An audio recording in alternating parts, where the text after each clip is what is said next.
All right, so in the training video, we're going to go over the buyer's journey template that's going to be found inside your onboarding call training. So you'll be going through this on your onboarding call with your client. Of course, as much of this information you can get ahead of time of the onboarding call, the better.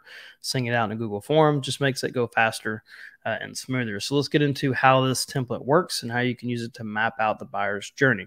Now, the buyer's journey, if you don't know, is how does a customer find out about a business and decide to do business with them or use their product or services, your clients, so to speak. So this is the mapping that out, because this helps you create the right kind of content to get them to get attracted to your client's company, and then eventually get them to trust them and do business with them. So here are the three things going on here. The three stages you have are going to be the buyer behavior, okay, the buyer actions, and then the content actions, what you're actually going to do with the content. Okay, so buyer behavior, there's three different stages here.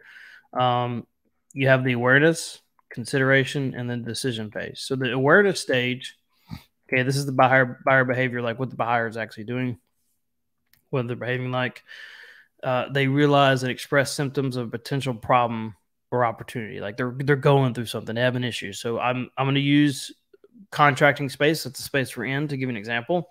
Let's say a customer is experiencing hot spots in their home. Like one room is warmer than the other room, or maybe it's warmer inside their house than normal. It's not cooling like it used to.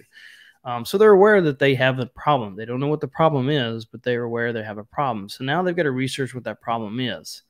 Okay, so that's the action they're taking. They're researching to figure out what the problem is. Okay, now what you're doing with your content, this is your content actions, is you're creating content experiences that demonstrate your knowledge about the problem. Videos, blogs, brands, look and feel on websites, social accounts. So you are going to be creating content to help them discover and give them information on the problem that they're experiencing. Okay, so you're walking through that with a customer, with your client. Sorry. Okay, next stage is consideration stage. All right, they've learned from their awareness content, like, hey, this is the problem I'm experiencing because this company told me about it in their content. So I know what the problem is. Now, how do I approach a method or way to take care of that problem? Now they're going through that process. So you're going through this with your client, saying, hey, how do they do their research to decide what's going to be the best option for them? Okay. And then you take what that client says, and you put this out into content. Here's how you solve the problem. And here's how we solve the problem that you were experiencing. Okay. We call it problem aware content, and it's problem and solution. So once they've done that approach there and mapping out the journey, then you go into decision. They've defined what their solution is. Can't believe that. Strategy. There we go. All right. So the buyer has decided, I'm going to go with this solution, method, or approach. I'm going to take care of what my problem is. All right. I got to get my AC fixed. I know that it needs to be repaired or replaced. Now we're researching potential vendors and seeking recommendations via word of mouth. We're trying to find out who's going to do this now. Okay. We know what the problem was here. We know what method, we're deciding what method to get it solved, repaired, or replaced, or whatever. Now we're going to find who's going to do it. Okay. That's where you're collecting case studies inside content. So you're asking the client, what kind of customers have you served before that have solved this problem? Putting out content that explains, like, this is, we're the people to solve it, that type of stuff, right?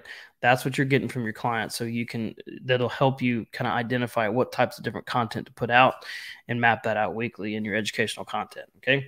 So that's how you use the buyer's journey mapping. And that's how you think about it from a marketing perspective in general. Cause you got to remember, like, when you're doing content marketing, this is organically how you figure out how people take your business or want to do business with you online, right? Not necessarily in person, but like your brand, how you represent it. So this is one of the most important pieces of creating content and understanding how to reach identify your target audience. So two very important pieces. Don't overlook this part. Once again, make sure that you're taking time to do this with a client. And once again, makes you look professional, and it's something that you can do to create better content and get them better results.